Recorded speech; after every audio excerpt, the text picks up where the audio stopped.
Tenemos a un amigo televidente, Rubén, desde el centro de la ciudad. Muy buenos días. Doctora, pues ha hecho falta. Buenas vacaciones. Muy buenos días, doctora, con todo el respeto que se merece, así como el doctor también. Estoy hablando sobre la delincuencia. Prácticamente la delincuencia está ganando al pueblo que es de verdaderamente trabajador. Pero yo creo que las autoridades y el gobierno tienen que poner cartas sobre el asunto. ¿Qué hacen quitando las armas, quitando esto, quitando el trago, quitando el otro, si prácticamente no llegan a un nivel de consenso que diga, bueno, esto va a ser bien? Lo que tiene que hacer aquí el gobierno prácticamente es ver cómo armarles en cada lugar, en cada parte, a un grupo, pero seleccionado, armarles para así acabar a la delincuencia. Si no, la delincuencia a cada momento mata. Ya mataron al señor alcalde de Palestina. ¿A cuántos más, tal vez doctora usted o el doctor, ya estén anotándonos ahí para qué? Pero si hubiera ese caso de ese consenso de armarles a la gente, prácticamente gente clasificada, con todos los documentos correspondientes, y que ganen un sueldo para que no sean vistos. Entonces, así se puede acabar la delincuencia y contrarrestar esta semejanza. Pero ese cuenta el doctor Pastel mismo. Las autoridades tienen una parte de la culpa de esto. ¿Por qué? Porque hay jueces, o quiero decir fiscales, que prácticamente no se encuentran en su despacho, están un mes o 15 días de vacaciones, dejan botando ese despacho. No importa al país, no importa a la gente. Lo que ellos deben es ganar la plata, cobrar sus mensualidades. Como ser el doctor Edmundo Díaz Valero, nunca se le encuentra en el despacho. Hay prácticamente, yo estoy causante de esto, que tengo un juicio que ya está ganado, que no quiere sentenciar. Yo no sé por qué no quiere sentenciar este señor juez, este señor fiscal, porque nunca se le encuentra en ese. Se va, se manda cartas, no contesta, se le va a buscar a las 8, 9, 10 de la mañana, no se encuentra porque el señor está en tal parte, ni sé cuánto, nunca llega. Entonces yo quisiera que esto pues, conozca el doctor Galiardo. Creo que él que regula todo esto a estos señores fiscales, para que vea este señor fiscal que no, prácticamente, cómo se gana la plata. No se encuentra, doctor, ahí, doctor, no se encuentra en el despacho, está botado ese despacho, no quiere. Entonces, y después dicen, culpa de los ladrones, culpa de esto, culpa del pueblo. Mentira, ellos son los culpables. ¿Por qué? Porque ellos no están en su despacho atendiendo. Yo le agradezco bastante, doctora, doctor Pastel. Gracias. Ojalá que esto escuche el doctor Galiardo, para que tome asunto, vaya a ver ahí ese señor fiscal octavo de Virgelandia, ni sé cuánto, que no atiende. Está botado ese despacho ahí. Gracias, doctora. Muchísimas gracias, amigo televidente, pero es importante denunciar este tipo de cosas para que así las autoridades conozcan y realmente si la ciudadanía a veces requiere a ciertos jueces o a ciertos fiscales, tampoco los encuentra. Y esto es con todos los elementos, porque en el caso de la policía también recordaba que no siempre presta la ayuda con el efecto de inmediatez y ya suceden muchísimas cosas. Y no está. Nosotros los ciudadanos no podemos tener, alguien me decía, para 14 millones de ecuatorianos debería entonces dividirnos en la mitad policías y la mitad ciudadanos, para tener un policía pegado a nosotros. Hay que ver una reflexión también. Bueno, quienes conocemos personalmente al doctor Antonio Agliardos, sabemos no solo que es un buen jurista, es un buen fiscal, y es una persona que impone mucha disciplina, de suerte que si llega a conocer que algún fiscal no está actuando bien, con toda seguridad Antonio Aguilardo va a actuar de inmediato, no necesita de mayor queja, Así primero. Es. Y en el caso de los jueces, ya los jueces ya no dependen del órgano inmediato superior, por ejemplo, de las cortes provinciales. Ahí tal vez, a veces el ciudadano, y hay que reconocer también, ¿no? A veces no estamos educados suficientemente para saber ante quién recurrir. Pero, por Claro. ejemplo, el Consejo de la Judicatura, que es el que tiene que ver con la disciplina de los jueces, y yo allí rescato el Consejo de Judicatura hoy, en la provincia del Guayas, está liderado por un jurista joven, muy disciplinado, de mucho estudio, como es Fernando Llávar.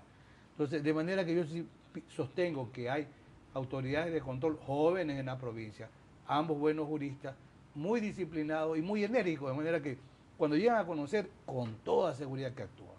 Doctor, pero topando este tema del Consejo Nacional de la Judicatura, puede ser que Guayas tenga al doctor Llávar, pero recordemos que aquí estuvo la doctora María Leonor Jiménez y ella nos comentaba de que está demasiado centralizado en Quito y por eso es un poco las falencias que tiene en este momento el Consejo Nacional de la Judicatura, que nosotros hemos criticado duramente aquí, que se escudan un poco en la transitoriedad que tienen en este momento. Por eso nosotros exigimos al Consejo de Participación Ciudadana que acelere los procesos para la elección de las autoridades, especialmente en esta área tan sensible que está en este momento, que es el área de la justicia, recordando que en esta Constitución establece derechos y justicia, y estos derechos están de la mano de la justicia, que le da a este valor, a esta función del Estado, un poder mucho más grande que el que tenía en el transcurso del tiempo, pero es necesario recordar que este Consejo de la Judicatura está muy centralizado y aunque tengan la voluntad, aquí la doctora nos decía que todo tienen que preguntarle a Quito, hasta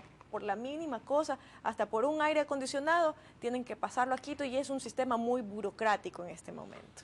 A ver, ahí caben algunas puntualizaciones.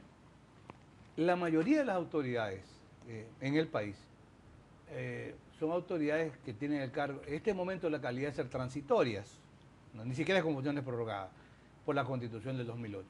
Así está el Consejo de la Judicatura, la Corte Nacional y todo el sistema de justicia en el país. La Fiscalía también, aunque nombraron un fiscal mientras no se designa un fiscal titular. Primer punto. De acuerdo con la Constitución del 2008 y con el Código Orgánico del 2009 de la Función Judicial, el órgano máximo es el Consejo de la Judicatura. En principio, el Consejo de la Judicatura, como yo digo, se cura en sano y dice, es verdad que eso dice el Código, pero como nosotros somos transitorios, no vamos a actuar. Que siga el sistema como está, que la Fiscalía General supervise a sus fiscales, que la Corte Nacional se encargue de sus jueces.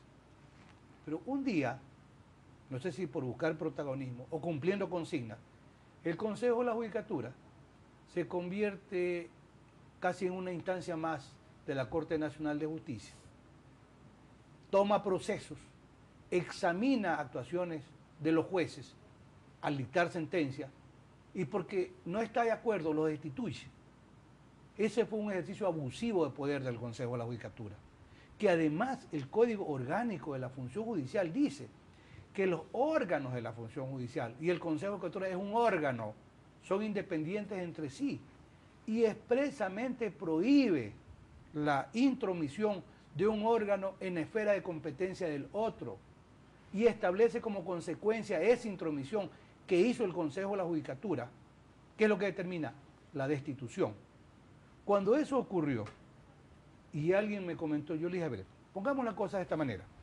El Consejo de la Judicatura, que dijo que era transitorio y es transitorio y que no iba a actuar, un día decidió revisar una sentencia y destituyó a una sala completa de la Corte Suprema, no teniendo capacidad para hacerlo, porque primero no era un acto administrativo, no era disciplinario, entró a revisar el contenido de una sentencia y esa sentencia de la cual solamente responde el juez, ¿verdad?, motiva la destitución. Digo, ¿qué pasaría si la Corte Nacional reacciona y dice, a ver un momento, ese Consejo de la Judicatura fue nombrado por quién? Por la Corte Suprema. La Corte Suprema ya no existe, pero nosotros reemplazamos a la Corte Suprema. Y ese Consejo nació de la Corte Suprema y nosotros destituimos al Consejo de la Judicatura. Y lo destituían. ¿Qué hubiese pasado? No hubo el valor para hacerlo. Pero en este país que muchas instituciones están agarradas, como yo digo, con saliva, y otros que ya se están postulando para que los reelijan, ¿verdad? A ver, que ver si me dan chance y dice, yo creo que tengo mérito, o sea, me quiero quedar. Como ya hice mérito, me quiero quedar. Y me estoy refiriendo al Consejo de la Judicatura, porque ya es ostensible. Ahí había una especie de carnicería interna, votan al uno, destituyen al otro, traen al amigo, votan al vicepresidente, y la idea es que muchos quieren quedarse. Aunque dijeron que no, pero esa es la idea. Entonces, y una cuestión mucho más grave todavía. Se reconoce hoy que el Consejo de la Judicatura no supo administrar adecuadamente decenas de millones de dólares Así que eran es. para ser invertidos y que no tuvieron ni siquiera la capacidad para poder organizar la inversión. Ni siquiera hicieron un proyecto por su transitoriedad. Claro, y Excusándose. y ese recurso se perdió. Me parece que eran 50 millones de dólares. Es una cantidad muy importante que le urge a la función judicial, a la función de administrar justicia. No tuvo ni siquiera la capacidad para administrar el recurso que el Estado le proporcionaba. Entonces, eso pone en evidencia la real capacidad o no de trabajo del Consejo de la Judicatura como institución.